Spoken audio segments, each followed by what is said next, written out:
Ladies and gentlemen, good evening, good afternoon. Welcome to the final session of this year's Carnegie International Nuclear Policy Conference. I can assure you I am more glad than you are that it's the final session. But I couldn't think of a better final session to end with, and it's a particular, it's an honor to have administration officials here discussing the newly released NPR. Three particularly distinguished public servants, and on a personal level, three people I regard as friends, and we're delighted to see them all in the administration in these positions. On my far right, from the Department of Energy, the Honourable Corey Hinderstein, who is the Deputy Administrator for Defence Nuclear Non-Proliferation within the National Nuclear Security Administration. Next to her from the State Department is Alex Bell, the Principal Deputy Assistant Secretary in the Bureau of Arms Control, Verification and Compliance.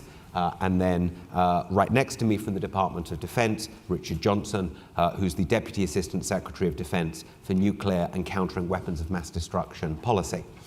Unusually for this conference, Richard is going to make a 5-minute set of opening remarks before we launch into Q&A. As with every other session, you can put questions on the app, which I will put to them. Richard, by the way, your slide is ready and they're waiting for you to verb and cue it whenever you want it. They can put it up now if they'd like. Great. Good afternoon, everybody. And I have to say it's a real honor to be able to speak again here at the Carnegie Conference. It's been a life goal of mine to be able to speak at this conference, and I get to do it twice in one day. So that will never happen again, I'm sure. But thanks again, and thanks to all of you for your attention to this important topic. So I'll give a very quick introduction to the NPR. Which, as we've been saying for some time, and I'll be happy to say again, the 2022 Nuclear Posture Review takes what we would say is a comprehensive and balanced approach to defending vital national security interests. It strikes a balance between maintaining a safe, secure, and effective nuclear deterrent, strong and credible extended deterrence, but also taking those steps needed to reduce the risk of nuclear war and the global salience of nuclear weapons. The NPR recognizes that the international security environment has deteriorated since 2018, as shown by the growing salience of nuclear weapons in the strategies of our competitors. Russia's invasion of Ukraine is a stark reminder of nuclear risk in contemporary conflict, and the PRC's nuclear modernization and expansion presents us with new risks and uncertainties.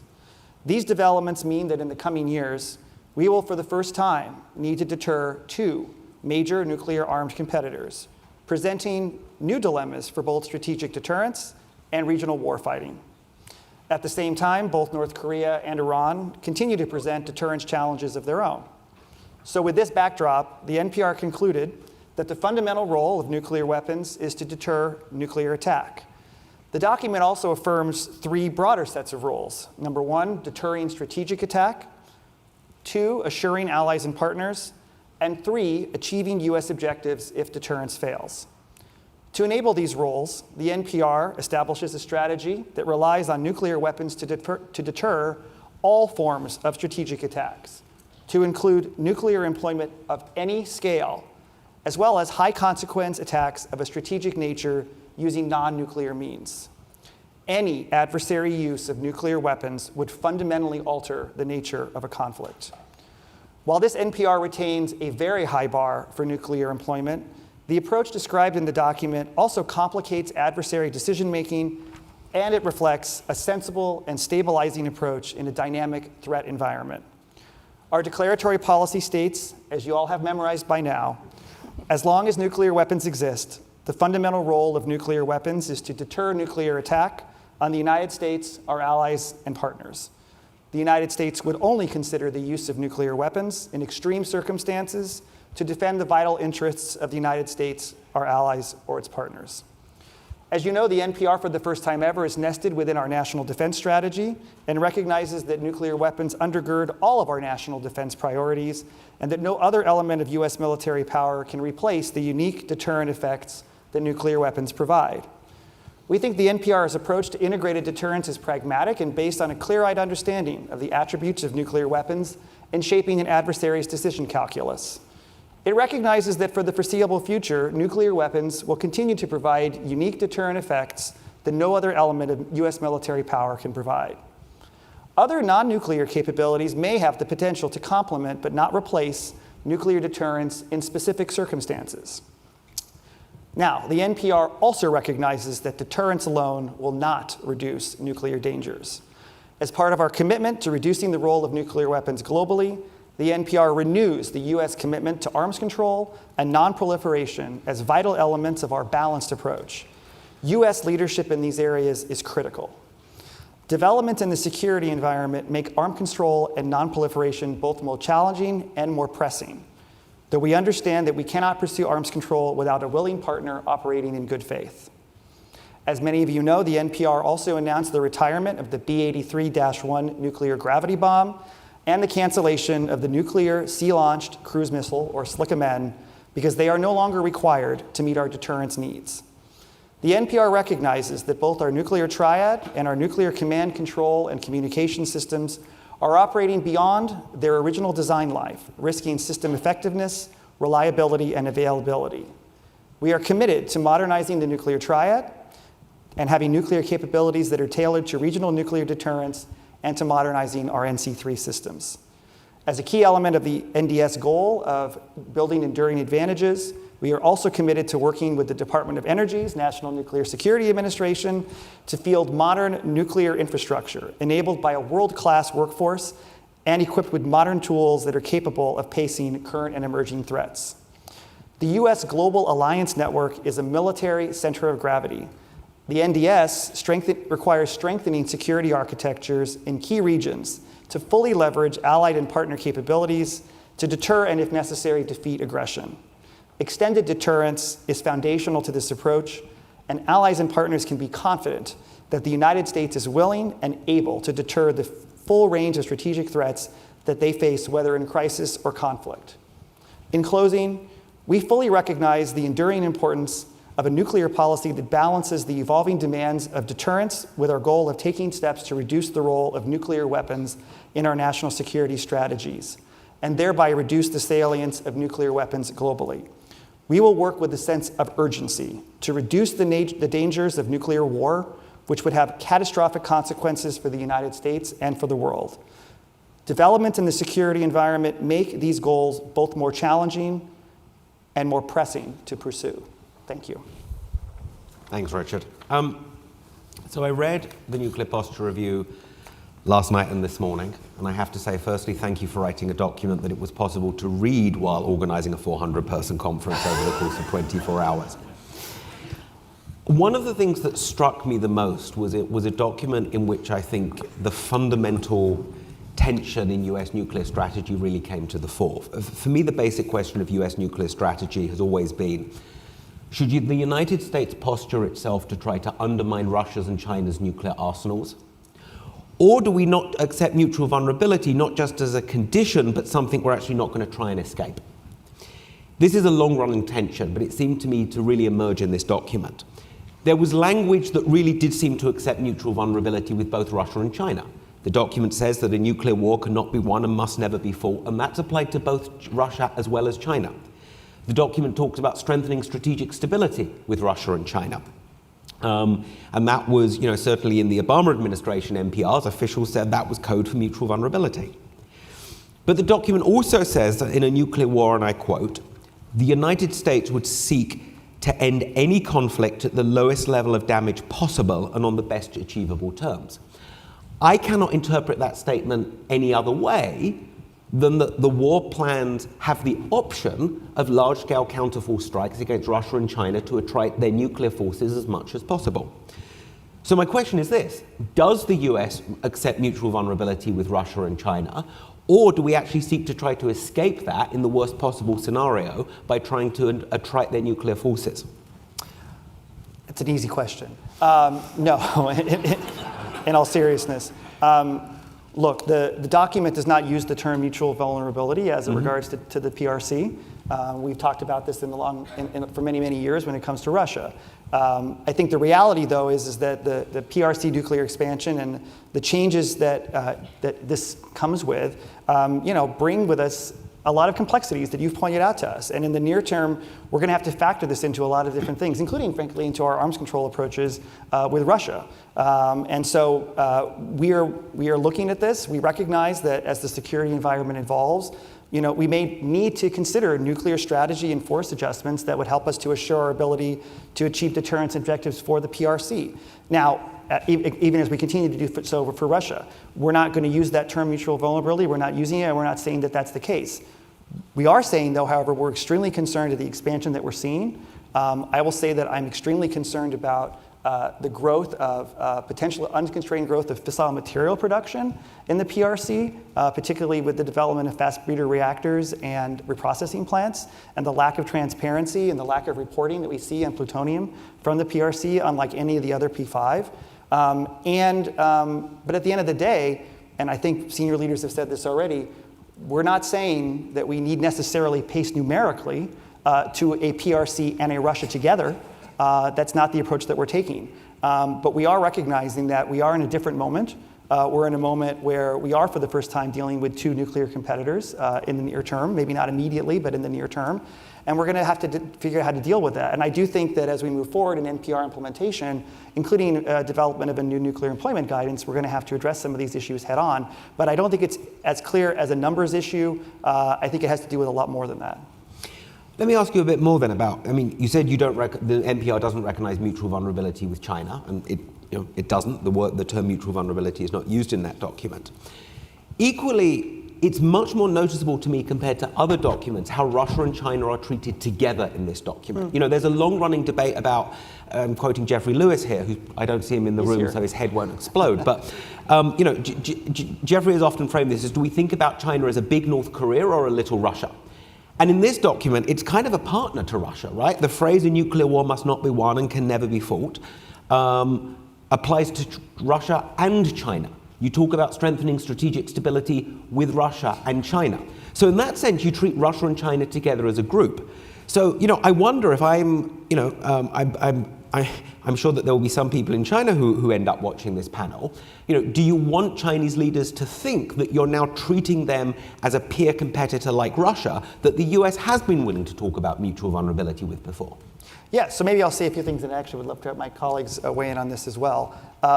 Again, I think that the demonstrative technical development in the Chinese nuclear expansion is something that, yes, we are highlighting in this document. And it's not just something we're highlighting in the Nuclear Posture Review. We're concerned about this. The National Defense Strategy talks about China as a pacing challenge for the Department of Defense, period. It also says that Russia is an acute threat. So we do have to deal with some of these things together at the same time. I think we're very clear that the approaches in terms of how to address this are going to be different with Russia than they're going to be with China. With Russia, we have many, many decades of experience of doing arms control discussions with them, negotiations, and the development of verifiable treaties. We do not have that experience with Beijing. And so, our approach, it has been laid out in the document, and I can even sort of note some of the things that we say about it, is that we're looking at things like, talking about military deconfliction, crisis communication, information sharing, mutual restraint, and of course, risk reduction.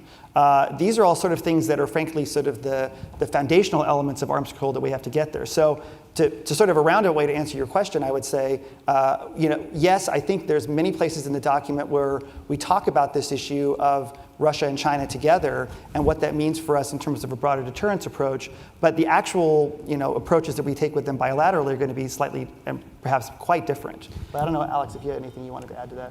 Absolutely. Other than to agree with you furiously, we know China is a problem. We see this buildup coming at a precipitous rate. We'll have the CMPR coming out shortly with revised numbers, increasing concerns about the direction that China's heading in. But you don't need me to tell that. We had a great OSINT panel here yesterday. You can find these new silo fields using open source information and commercially available satellite imagery. And they are not windmills, they are clearly silos. And we have questions about that. We want to talk to the Chinese about where they're going, how this buildup conflicts with their own stated policies and doctrines. We understand that there's a longer road to go down. We've been working on these issues with the Russians for 60 years, and as everyone can see for themselves, it's still very difficult all the time. We're going to have to build to a place where we're having the kinds of levels of conversation that we need to to talk about a future of mutually beneficial understandings that can build predictability and stability in the Indo-Pacific. We think that starts with risk reduction. We think it starts with crisis communication. We also want to make it clear that China has an obligation to be in this conversation. There's no asterisk in the NPT in Article 6 that says China doesn't have to do anything until China feels like it. They have the same obligations that we do to engage in this conversation. But there's work we can be doing internally, continue to build up the capacity that we have at the Department of Defense and NNSA and the Department of State to deal with this problem. We need more China expertise as we go forward. We also need to familiarize Asia regionalists with an issue that they haven't really had to deal with or focus on all that much, which means a broader conversation here, a broader conversation with our allies, going to the region, talking about the threats that we see from this space, which is something that we're actively doing. So there's work to be done, but I think what you see in the NPR is a reflection of a growing challenge that has to be met. Well, let's dig into the reasons then why China is expanding its nuclear arsenal. And there's a debate within the non-governmental community about, is China expanding its long-range forces? Let's put the regional forces aside for a moment, though they're extremely important. But is China expanding its long-range forces because it's genuinely afraid of a first strike from the US, or does it have more offensive aims? And US officials in private dialogues and sometimes publicly have said to China, no, you don't need to worry, we're not going after your nuclear forces, homeland ballistic missile defenses aren't against you. So, I'm not Chinese, but if I were a Chinese leader, when I would read a statement in the Nuclear Posture Review, like the United States would seek to end any conflict at the lowest level of damage possible on the best achievable terms, I'm thinking, you guys are planning to counterforce first strike me with everything you got. Do you think that's an unreasonable conclusion for Chinese leaders to draw? I mean, I think the statement stands is what it says, and it's frankly reflective of longstanding U.S. policy, which is that, we're not... the fundamental role of nuclear weapons is to deter nuclear attacks. We're only talking about nuclear employment, in those necessary circumstances where we have to restore deterrence. And that's what that phrase is really referring to is, nobody wants to use nuclear weapons, employ nuclear weapons in ways that are unnecessary. So that lowest level of violence is exactly what that phrase means. But yes, I mean, we have been communicating to Beijing, through these diplomatic channels, through military channels if we ever have the opportunity to do so, and sometimes we do, and certainly through things like Track 1.5 and Track 2s that, we are, also fundamentally, as the NDS talks about, we're interested in making sure that we protect the homeland and that we deter strategic attacks, not only on the United States, but from our allies and partners. And when we see some of the activities that are taking place in the region right now from the PRC, not just their nuclear activities, by the way, but the sort of activities that take place, for example, in the South China Sea, the developments that we see in their Navy and the like, things that are somewhat outside of my portfolio, but you sort of put all this together and you have to raise some concerns about whether or not this is necessarily just a response to concerns about US missile defense. It doesn't seem like that is the case. And I can tell you without getting into a lot of detail that we spent a lot of time in the Nuclear Posture Review Working Group. Alex and I spent many, many hours together in a lovely conference room getting a lot of information from all of our analysts about why we think the Chinese are doing this and what they're up to. And at the end of the day, it appears to us that this is not just about missile defense. This is not just about certain perceptions about the U.S. So obviously, if there are areas where we can, through risk reduction channels and the like, to be able to communicate that, to explain that, and to sort of alleviate those concerns, of course, that's the sort of thing that we would seek to do. And we would like for Beijing to pick up the phone and to be able to talk to us about those things. Unfortunately, we haven't really seen that happen in the past, and we hope that that will change. I should also say, James, you've mentioned several times the statement about a nuclear war must never be won and can never be fought. Well, the Chinese also signed up to that statement. Mm-hmm. There was a P5 statement on this. And so they agree, as does Russia, as does France, as does the United Kingdom. And so I could ask the same question back to the PRC of, well, okay, if you agree with that statement, why are you doing the developments that you're doing in terms of your ICBMs? Why are we seeing the development of a nascent nuclear triad?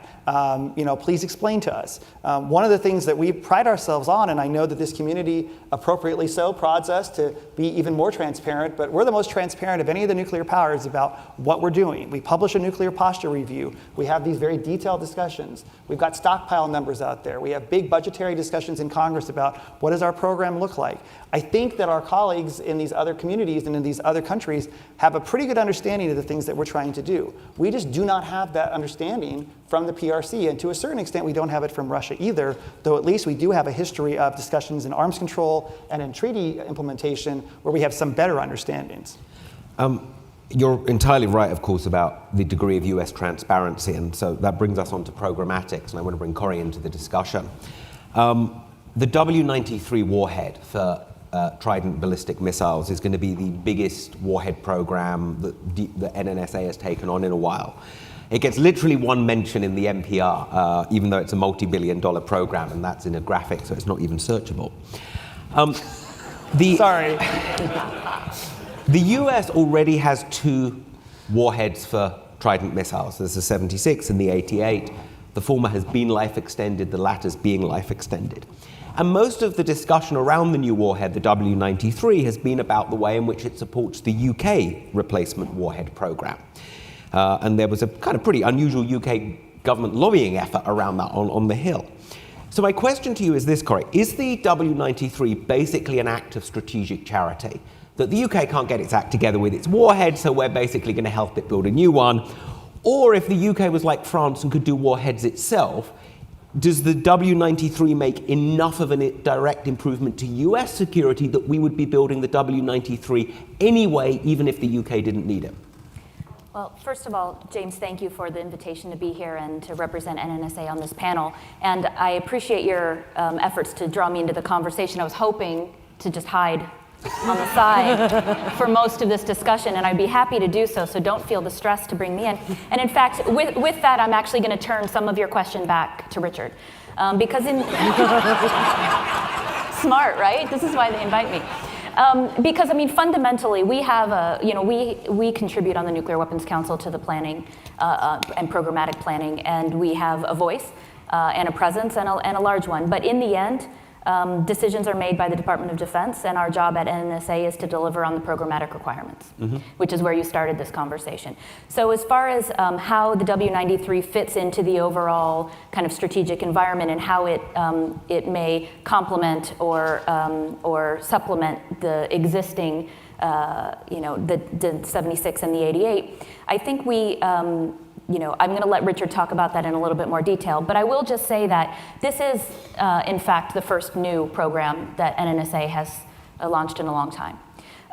We have muscles that have not been exercised in this way in a while. We have infrastructure that we need to support it. But that being said, and the fact that over its lifetime it is a multi-billion-dollar program, we're also approaching this in a phased approach. And I think we have folks from defense programs here as well. And the idea is to make sure that if we're going to be able to do this, A, we need to be able to do it, B, we need to be able to do it right, and C, we need to be able to do it in a way that meets requirements. And so we are doing that in a phased approach, and if and when the DoD assesses our overall sea leg and determines that this is not a program that we need to continue, we'll adjust accordingly. So just to add to that, and thank you, Corey, no, this is not an act of strategic charity. Though when I leave the Department of Defense, I might be looking for a strategic charity to work at. So I look forward to doing so. Look, as you said, the NPR does talk about the W-93. And maybe this is a moment to quickly to acknowledge that, look, this NPR in page length is a little bit shorter than previous ones, and so I'm glad we're having discussions like this because, yes, we did capture this into a non-searchable table. But it is a program of record. It is something that we're continuing and pursuing, and I think, not to now speak for the NNSA, but I think Administrator Ruby has said on multiple occasions in public settings that sort of the era of life extension is over. And we are in an era where we're looking at having to do new programs. Now, we are not doing what the Russians are doing, which is to do new and novel systems, expanding into areas that are frankly much more escalatory and concerning in those regards. We're talking about basically, replacing existing systems moving forward. And we know how long that takes. We know how much effort that takes. We know how difficult that can be from a technological perspective. And so what we're doing here is proceeding with the W-93, as well as the Mark 7 aeroshell. That's not going to get deployed until the 2030s. So we've got time here, but we really have to make sure that this is actually going to happen. And in the meantime, as you said, we have the W-76, we have the W-88, but those continue to age.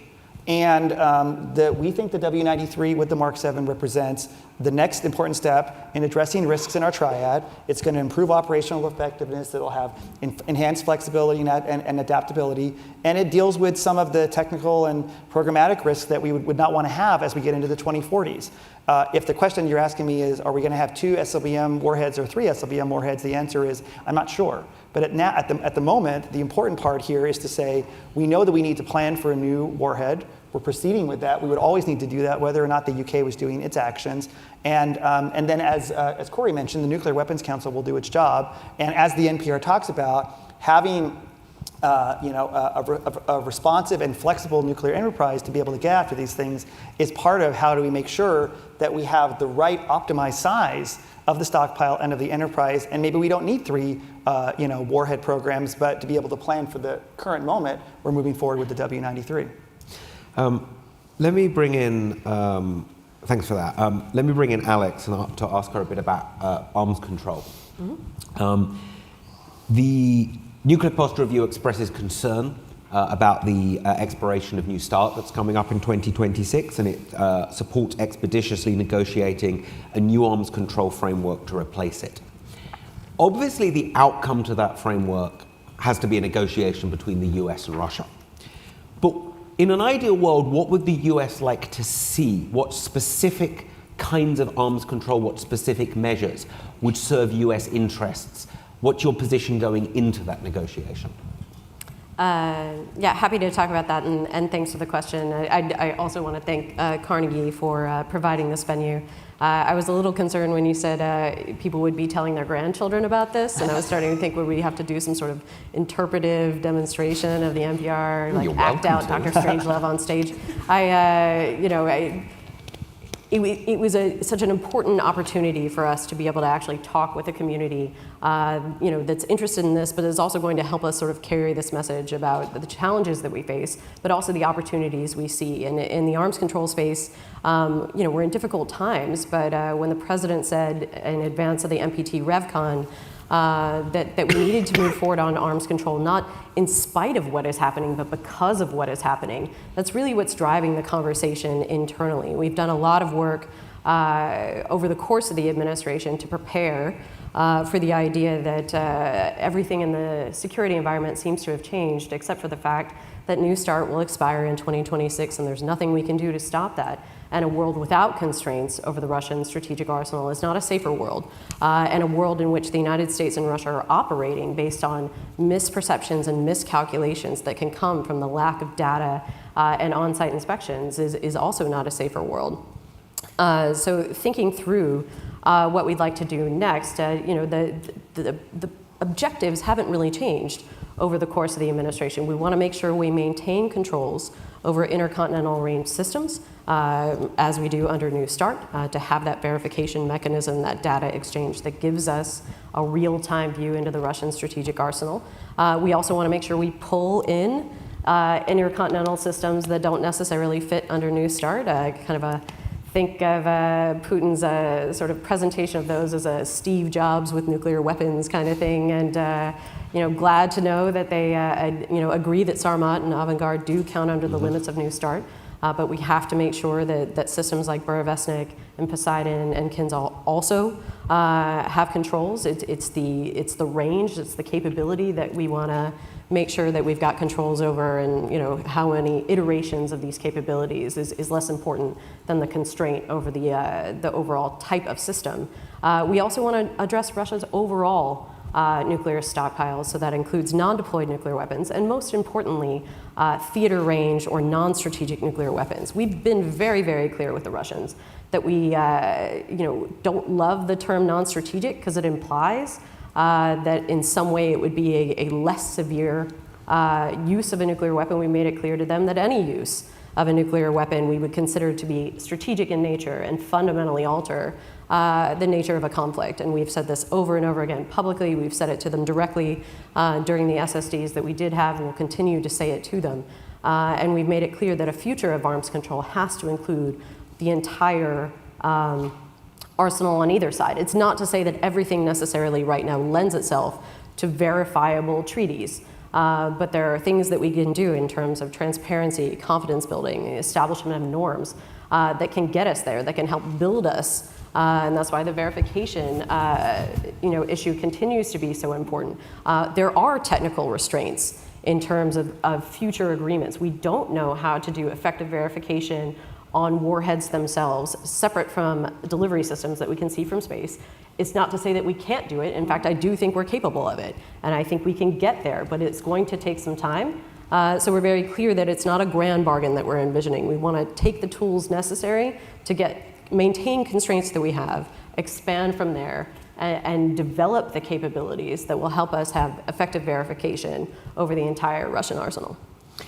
James, could I just build on that? Because I wanted to come back to your comment about strategic charity, right? And that's how some people have described arms control in the past. And I think one of the things that this NPR does is it really highlights the fact that arms control and non-proliferation are tools that are in our benefit to increase predictability, increase stability, decrease risk, reduce strategic surprise, and to that end, that it is absolutely not only in our interest, but in our control to be able to build the tools to move us forward. And so, a lot of the things that Alex said, and she, helpfully transitioned to this at the end of her comments, we actually don't know how to do yet, right? And so for a lot of the questions about why would we and when should we actually invest in developing these capabilities, we know that just as these, programmatic nuclear weapons programs take a long time, a lot of the tools that we're talking about are going to take a long time. And if we want them to be off the shelf when we need them, we need to figure out how to get them on the shelf. And some of those things like warheads as treaty limited items, like production caps and limits, we need to be working on that. And so for those of you who are able to hear Administrator Ruby yesterday talk about it, we're doubling in the next year, doubling our investment in the core capabilities to support arms control verification, monitoring, and other detection capabilities. Most of that is going into our national laboratory complex because the labs remain the technical backbone for us to be able to do this. But really investing in the research and development and technology and engineering that's going to actually underpin gives credibility to the statements that we make about what we want and what we want to accomplish. And so that's the other thing I wanted to say, which is, these are not just rhetorical statements that we make. We have to show that we are investing in the systems and the capabilities that we're talking about, otherwise they are hollow. And what we're saying on the arms control and non-proliferation sides, we're making real. There's nobody's asked any questions, so I get to fill up the whole hour asking. No, one last very short question to Alex before I go to the many questions from the audience. If the US brings up non-strategic warheads, or all warheads with Russia, Russia's going to immediately bring up the fact that there's US warheads in Europe. Now let's stipulate immediately that there's no prospect of withdrawing those warheads anytime in the future. But if we want transparency over Russian warheads and accountability over numbers, they're going to ask for the same over those warheads stored at 6 undisclosed locations published by Hans Christiansen in Europe. Have you had conversations with European allies that may or may not host these warheads about whether they're willing to grant Russia transparency under certain circumstances to their facilities? What we're focusing on right now is what we want. And the process that we're going through and have gone through since the beginning of the administration is what do we envision as necessary for enhancing US and allied security. It's not to say that we don't know the things that Russia will talk about or want to talk about. We're well aware, and it's not that those aren't being discussed, but I think we don't want to sort of negotiate with ourselves. We want to think about what it is that we want to constrain, and we want to be prepared for the arguments and the conversations that could happen when and if we are at the table again.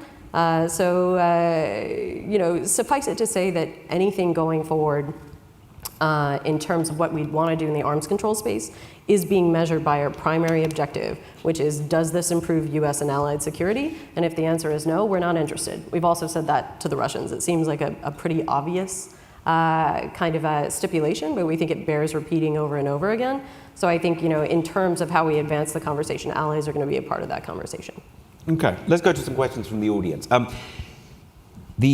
least 2 people have asked the same question, which makes me somewhat compelled to ask it, but it's a good one. Both Chase Enright and Kylie Jones point out that President Biden, when he was candidate Biden on the campaign trail, explicitly supported adopting a sole purpose policy. Why was that not adopted? And I have a feeling that Richard is likely to take this Absolutely. one. But any of you are welcome to do so. I'm happy to take that question. So the issue of declaratory policy is one that we spent a lot of time on in the Nuclear Posture Review. We spent a lot of time, a lot of discussions. We talked a lot with allies. And I think one of the important things to note when you mention, yes, the president, when he was a candidate, did talk about a goal of seeking a sole purpose declaration. He also said that he would only make that decision in consultation with U.S. allies and with the U.S. military. And so that is what he asked us to do, is to talk to our U.S. allies and to talk to our military leadership. And upon doing quite a bit of consultation, Alex and I spent at least one December week in Brussels doing what I possibly inappropriately called nuclear speed dating with about 17 allies, not only with our Euro-Atlantic allies, but also with our Indo-Pacific allies.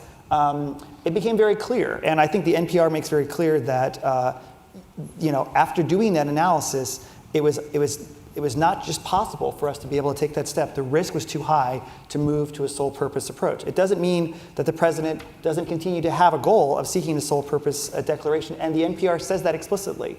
And it also says that we will need to find concrete steps that we would take, and that we'd have to work with our allies and partners to be able to do so. And so let me just be very clear, because there were lots of frankly ridiculous newspaper articles out there saying, that the Pentagon had already said there was no way we would ever do this, or the Pentagon has been overruled and we're definitely going to do this. We had a very, very analytical, very, very technical discussion informed by our true experts on all the ranges of options. No first use, sole purpose, the approach that we ended up taking in this document. And what we did is we provided analysis on that. We kind of took a general sense of where various folks were on this, but because we didn't want to unnecessarily influence this in ways because we don't want to take a vote based on number of people in the room, we didn't just say, here's one recommendation, Mr. President, you should do this. We forwarded him our options. And we let the president decide, because that's his job. And that's what he did. The president decided on this approach. So I guess at the end of the day, my response is, if you have any additional questions, 202-456-1414. That's the White House switchboard. Thanks, Richard. And incidentally, I'm delighted to announce that the 2025 Carnegie International Nuclear Policy Conference is going to feature nuclear speed dating. Let me turn to Alex, because we've had questions about arms control. Mm-hmm. Nancy Nicholas asks, is there a concern the Russians might pull out of New START before 2026? And let me tag on a part B question there, which is, if the Russians don't resume inspections in a timely manner, is there a chance that we may pull out of New START because they're violating the treaty? We'll just start out. Russia is in compliance with New START. We continue to assess that. As people probably know, we suspended inspections in March 2020 because of COVID, and are in the process of getting back to inspections. It's more technical problems than we have had to deal with. Even the treaty and its very lengthy annexes do deal with things like, what if an inspector gets sick? It didn't necessarily account for what if an inspector gets sick with an infectious disease that can take out the entire inspecting party all at the same time. Issues related to, how do we do testing, in country.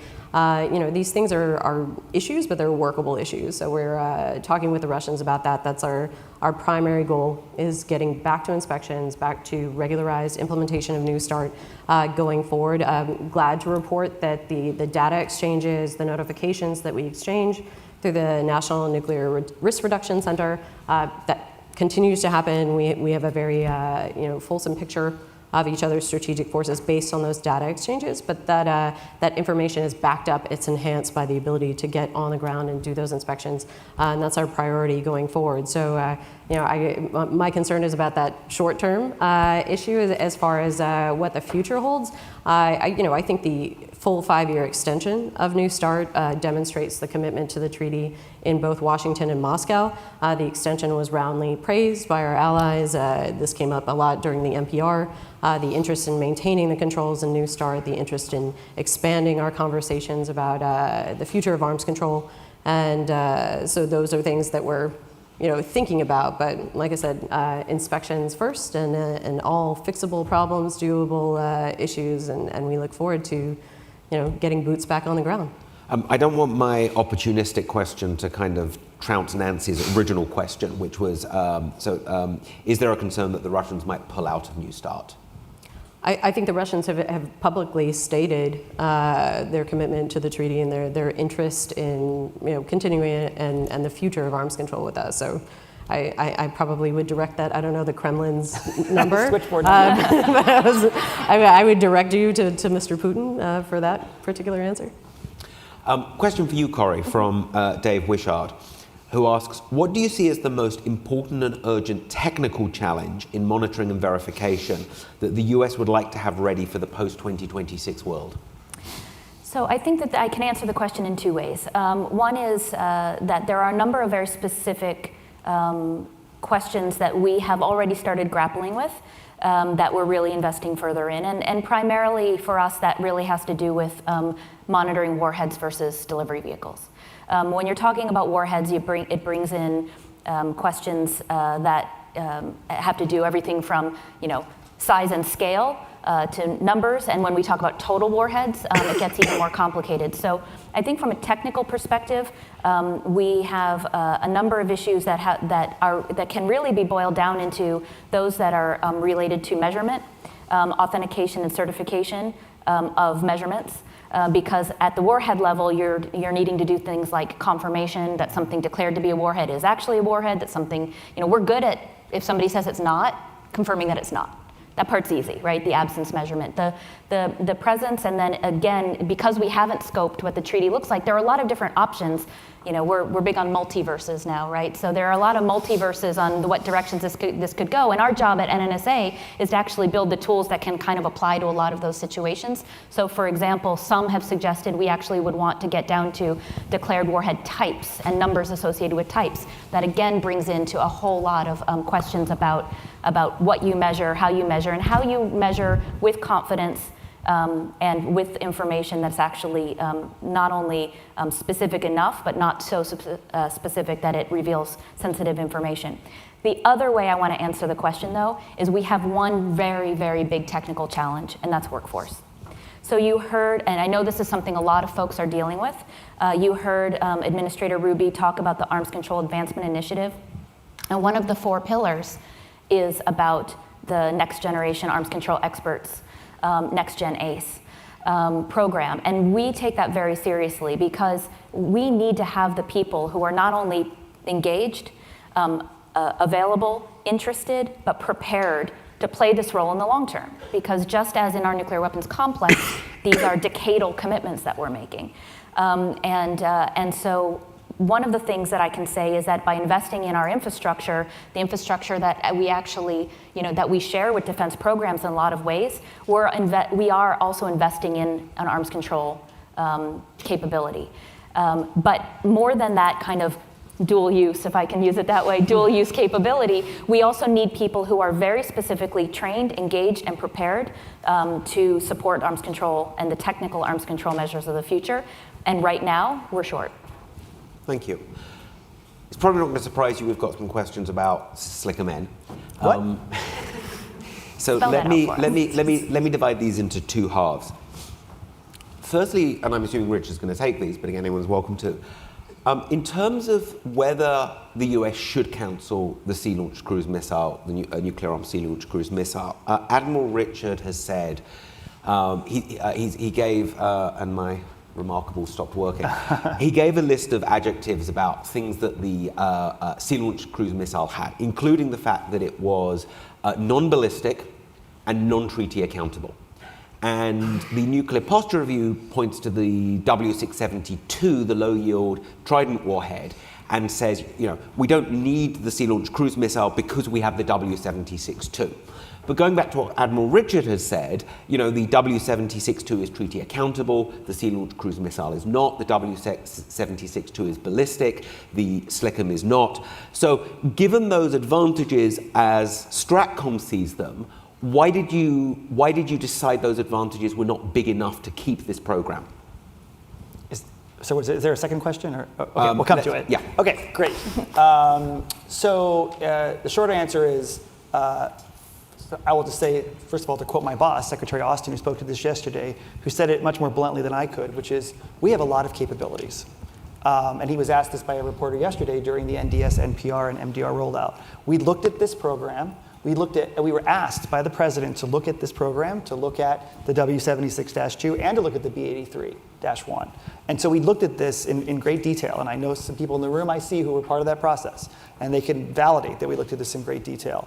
And what we found is there were a number of reasons that were put forward for why we would need a sea-launched cruise missile. And what we found was, when you look at all the other capabilities that we have, not just the 76-2, but our existing outcomes, our existing air-launched cruise missiles, to be replaced by a new long-range standoff warhead, and the fact that we have the new B-61-12 gravity bombs coming in. First production units already been announced. And oh, by the way, based upon reporting in Politico that you should not believe, nothing has changed on the timeline. There is no speeding up because of any sort of Ukraine crisis. The B-61-12 is on the same schedule it's always been on. And the new F-35s and other fifth-generation aircraft coming online. We have quite a few different kinds of capabilities that deliver a low-yield nuclear warhead if necessary, and that are available to deter limited nuclear use, which is what the NPR has validated, that we need to continue to deter limited nuclear use in various scenarios because of concerns we have in specific regions, most predominantly, of course, in the Russian periphery, and frankly, also in the Indo-Pacific as well. Now, you couple that, again, with the fact that the SLCM would not have come online until at least the mid-2030s. It would have cost tens of billions of dollars to produce. So it wouldn't have been at all useful at all at deterring what we have in the current situation here with Ukraine, for example, which is an example that's often used. And recall that in the previous NPR, that when this concept was floated, it was often discussed as a way to have leverage in arms control with Russia. And when we looked at this, we determined that ultimately it would not yield very much leverage in arms control with Russia.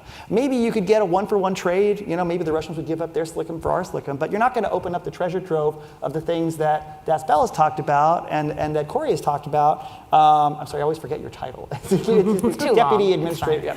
Yeah. But in terms of non-strategic nuclear weapons.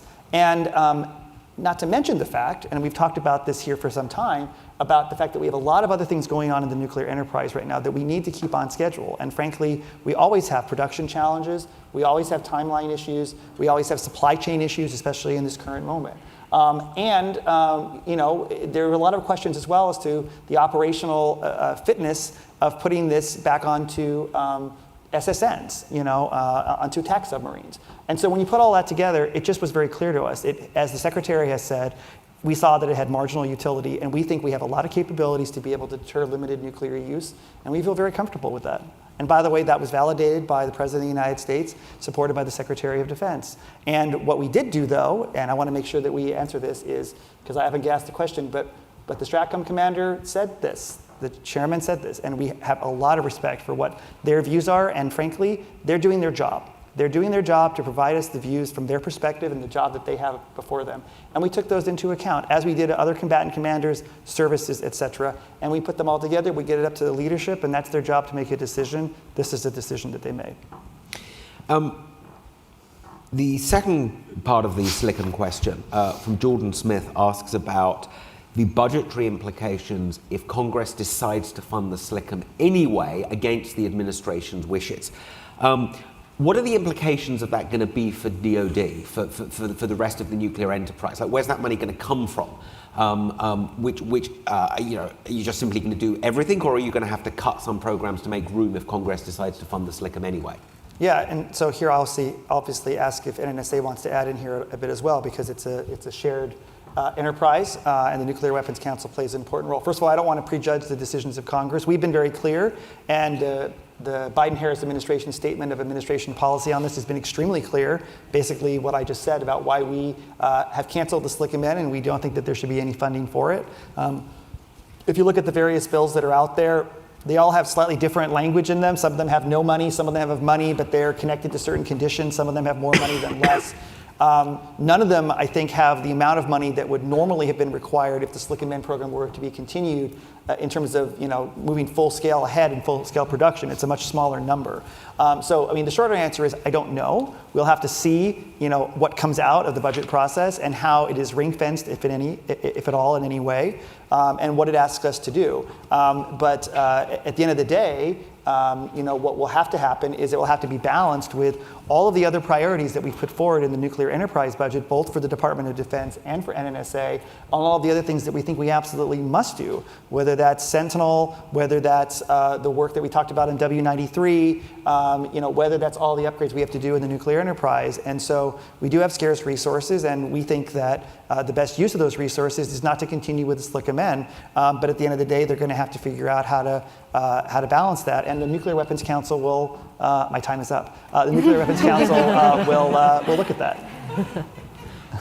Corey, do you want to come in on that issue? Yeah, I'd just like to add one thing, which is I think Richard made a very good point, which is, especially if to really go forward on a full-scale program for SLCM, or frankly a full-scale life extension for B83, which has been brought up in some of these same conversations for very different reasons.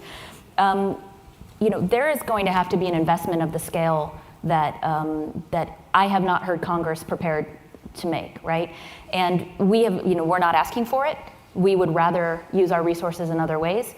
We think that the mission that we've been given, as exemplified from the NPR, to recapitalize, reinvest in a flexible and responsive production infrastructure is where we need to be focusing. The Warhead, the Life Extension and Modernization Program is where we need to be focusing. We're not prepared to make that trade-off based on again, it's fundamentally the guidance and the requirements that come from DoD. But if there is another feeling on that, then that's going to have to be a major investment, and there are going to be consequences to the complex. It's not just a question of more money means we can deliver yet another thing in parallel, right? So there is always going to have to be an offset, and I have not heard, and I don't know if my DP program colleagues have heard, what they'd like us to not be doing in order to do that, right? Because this is not a situation where we can do everything. I'd like to just take this opportunity, though, if I could, to point out a section of the NPR that's really important to us at NNSA, and it's really to talk about that complex. And the reason is because it is related to these questions about what programs move forward and what programs don't move forward and what the requirements are and how we meet them. And NNSA has really thought through our ability to meet these requirements, which, over time we haven't invested in certain things because, whether it was geopolitical trends or budget trends or others, had pushed us to make certain choices. And right now we feel like, we have this kind of three-pillar approach that will enable us to actually meet the requirements that we get from DoD, and that has to do with a real production-based focus. That means everything from bridging strategies, supply chains, trying to assess where we have single points of failure, which in a complex that is nearing on 80 years, we have some of those, right? And we have some capabilities that really are limited on what we can do and whether and how we could speed up, if at all, even if we were asked to do so. We also are going to work very closely with DoD on what's being called the Nuclear Deterrent Risk Management Strategy, which is really looking at how is the deterrent as a whole assessed and where are the risks. Because so often we've looked at these things from what is happening on the Warhead program, what is happening on the delivery system program, and then they get connected at some later point. And we really need to look at these things as a whole. And then finally, we're at NNSA, we have the laboratory complex. We really need to invest in the science and technology infrastructure, which supports both. And fundamentally, all of these things are related to meeting our deterrent requirements, but also related to making sure that we have that flexible infrastructure that will actually allow us to go down. I'm now talking as the non-pro person, the arms control person, right? A lot of the resistance to going down in the past has been because we have an infrastructure that kind of only allowed a one-way street because we didn't have the capability to go back up. Now, we never want to go back up. It's not our plan to go back up. We should be driving for a world in which that's never required.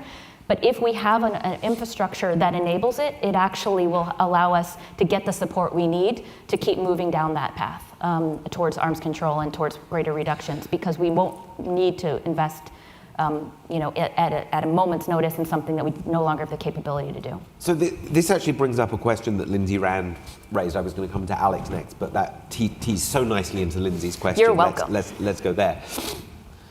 She says that, she noted that in your remarks you said that NNSA has, quote, muscles that need to be stretched. And you've just talked more there about the capability to go up even if no plan, which brings up the question about, do you think there is a strategic benefit to having a hot production line? And I'm assuming this in particular means pit production capabilities, but everything else as well. And if there is that strategic benefit to that, how is it possible to restrain arms racing? Well, I'll leave the arms racing question to Alex, but I will say that, there is a benefit to redeveloping our pit production capability, and this does have to do with the fact that most of our systems, many of our systems are now beyond or reaching not just their planned life, but they're even, some of their extensions, as we've seen through these life extension programs. And we need to be able to have confidence that the deterrent is safe, secure, and effective as long as these weapons exist, while we also work in parallel to make sure that we can move away, as is our international commitment and our national commitment. And so one of the things that I would say is that we have looked across, whether it's primaries, secondaries, tritium, high explosive, non-nuclear components, and we've seen gaps. And so it is, we think it's not responsible as those who not only are responsible for building these systems, but for the 3 national laboratory directors who have to certify to the president every year that the stockpile remains safe, secure, and effective, and by the way, without nuclear testing. A lot of the investment that we make in our complex, these big scientific, these big machines, these big scientific capabilities, our human capacity, is because we have made that commitment to doing this without testing. And that makes a huge difference in how we have to invest in that infrastructure. And the production capability is part of that assurance. Alex, let me put 2 questions to you at once, since the big red 5-minute warning just flashed up. So the first one is the second part of the question I asked to Corey. If the US has increased capability to manufacture weapons, even if we don't have a plan to expand the arsenal, how can we ensure that we don't end up in an arms race with China and Russia? The second question is from somebody, don't recognize the name, I think he must be very new in the field, Darrell Kimball. He says, we've heard at this conference, we've heard about the value of dialogue on arms control with Russia and China. But China so far has declined to have a bilateral dialogue on risk reduction. Where do we go from here? And in particular, with the US as the president of the P5 process, or the chair of the P5 process at the moment, what are the Biden administration's plans for making the P5 process more effective as a tool? All right. I just want to quickly note, the NPR talks about the infrastructure for the nuclear weapons complex. It also talks about infrastructure for arms control. Yes. So please read that section, because it was very important to us as we were going through. We need people. We need scientists and defense officials, but we also need lawyers and diplomats and just straight up wonks working on this. And development, and our problems are increasing. That's a challenge, but it's also an opportunity. This is a rich environment for creative thinking, where we're seeing a lot of obstacles in the space, but it also means new ideas can infuse into the system. And I think that sort of applies to the idea of arms racing. The NPR talks about wanting to avoid this. The national security strategy makes it clear that is not where we want to go. That is not a safer world for anyone. But the US is going to do what is necessary to defend this country, to defend our allies. So we'll make that clear first and foremost. We'll make our choices based on what is good for American security, what is good for allied security. But we think part of that, and part of integrated deterrence, is arms control. It is nonproliferation. It is nuclear security efforts. And we have to be doing all of these things at the same time. And it does mean pushing forward and not necessarily taking no for an answer. I think the persistence of American diplomats and the American system to keep advancing these issues, even in the face of obstruction at times, is almost an expectation. of the world, that people assume the U.S. will just keep pushing the rock up a hill. And I think we will, because we know what happens when we stop. That rock is going to roll right over us. And so we persist and labor on, even in the face of these challenges. And in terms of the P5, I was thinking earlier in terms of getting China into a conversation. We want to have a bilateral conversation. We tell Beijing, we want to have a bilateral conversation with you. We think it starts with risk reduction. We think it starts with crisis communication. But as the chair of the P5, you will not escape us on this. We will talk to you in the P5 context, or we can have this conversation bilaterally, but we have to have this conversation.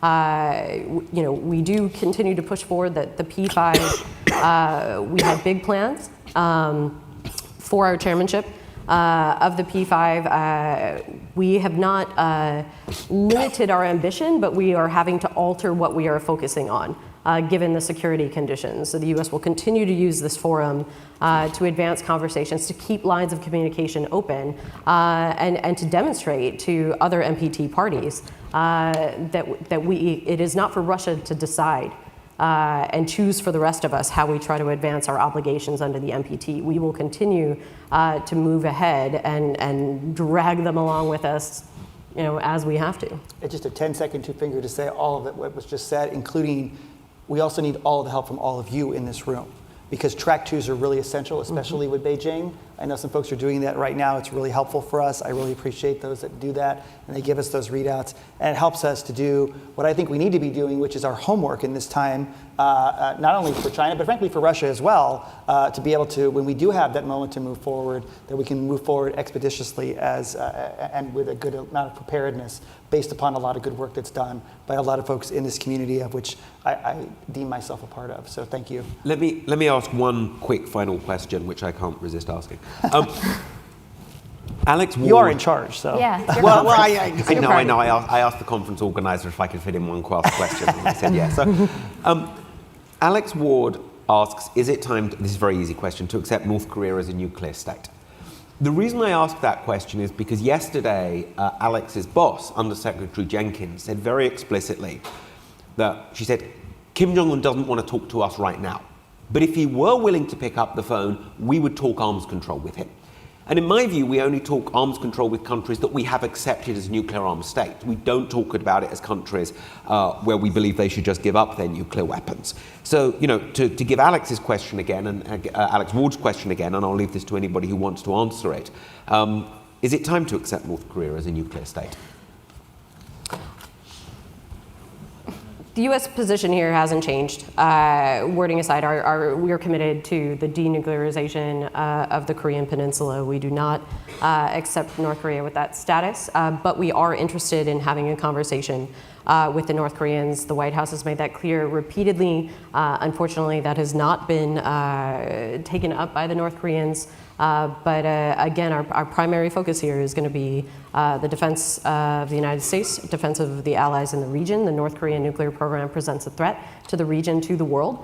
That continues to be a problem, but this president is committed to looking for diplomatic solutions. That's in the national security strategy, that this is our first move is diplomacy, and that's available to the North Koreans should they choose to accept it. Alex, thank you very much. Corey, thank you. Richard, thank you.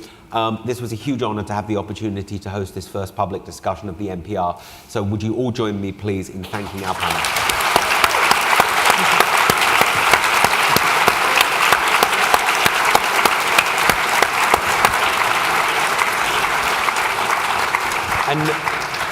And now, speaking of bosses, before we close the conference, here's mine. Thanks, Richard. Thank you so much. Thanks, Alex. Yes. Thanks, James. Thanks, James. And thanks, Richard and Alex and Corey. Look, there's a reception out there, and in between you and it, so I won't take long. But it's my pleasure and honor to now be in the position of thanking everybody that I can cite who have made this conference possible. This is the hardest part of the conference that I have, so that gives you some sense that I did nothing, and that James and Toby and the other people I'm going to thank have done everything, because this is a pleasure for me. This is not work. First of all, the participants, you all, and the speakers, both in person and virtually. We're deeply grateful, and I think all have benefited from the camaraderie here and the interaction with the speakers. The exhibitors who have their wares outside, the sponsors who've been listed both verbally and in the program. Our conference planners who've been working with James and Toby and Aaron and Lisa and others for many months on this. JDC is their corporate name. Tino Cuellar and Carnegie's other senior staff for their support, including financially, and for making the staff and volunteers available. Volunteers, what I mean by that is this is a whole of enterprise operation. So for several days, basically, everybody does without a lot of their colleagues who come here to help. And so it's tremendously valuable for us. We're very grateful for that. I want to single out two today, Marissa Jordan and Alex Taylor, because my 8-year-old daughter is here, and they have had a rockin' time with her, enabling me to enjoy this. So thank you all for that. The communications team at Carnegie, including Caitlin Vaught, Jocelyn Solly, Amy Mellon, Cameron, Clarissa Guerrero, and Jessica Katz. They've designed everything that's here, from the beginning of the website, all the application stuff, to whatever material that we have here, both in print and online, was produced by them. Erin McLaughlin, who I just saw, I won't cry, but she helmed this conference for 2 years, had done others before that. She was with us at NPP for a number of years before going on to a very prestigious fellowship that she much deserved. She's here now as an attendee, not making it all happen, but she helped make it happen up until a couple of months ago. Kylie Jones, who has made herself available whenever asked and done a great job with all sorts of tasks that she did not expect to do when she joined us as a junior fellow. Jamie Kwong, who organized the Young Professionals track the day before with tremendous creativity, skill, and enthusiasm. For the last 3 months, Jamie was benefited by Lindsay Rand, a brilliant researcher in her own right, who helped Jamie get going with this. Mackenzie Schussler, who has taken on in just a few months of being with us at Carnegie. She joined in August and become invaluable and trusted, and I would say unflappable. This could be because she worked in a congressional office that, let's say, has been at the center of a lot of things and handled incoming phone calls, among other things. So if you can do that, you can do anything related to this group. Catherine Buchanan, who is Carnegie's event manager, and with great skill and calmness has provided invaluable advice throughout this. And nearly lastly, Lisa Michelini, who has joined us as a researcher, is a very talented researcher, and also for many, many months has been kind of undergirding and leading the preparation of this conference, both the mechanics of it, helping to research possible speakers. So in terms of content and process, Lisa has been super. She has lost a lot of sleep, so is totally entitled for the next week to sleep in late, and I hope have fun, because she has really put everything into this. And then lastly, James Acton and Toby Dalton. They are a blessing and a curse in the sense, or this is a blessing and a curse for them, because they have blessed you in many ways by making this all happen, which is then a curse for them because they can't escape it. And so whenever one of these things is done, it's kind of, do we have to do it again? And the answer has been yes for these many years, and it will be yes for the next iteration, and none of this would be possible without their guidance. And any of you who have dealt with them understand how lucky we are to have them, both in terms of the quality of their intellects, but also the unusual, how to say, their temperament is exceptionally kind, and not James, but Toby. James is not mean, but you know, well, you saw. I mean, that was really good. So, I mean, I was cracking up a few times. I didn't know where he was going, and so that's what you get a fair amount. So the balance between our whole team is terrific. And so I want to thank them again collectively. Thank all of you for coming. Now go have a drink. Thank you.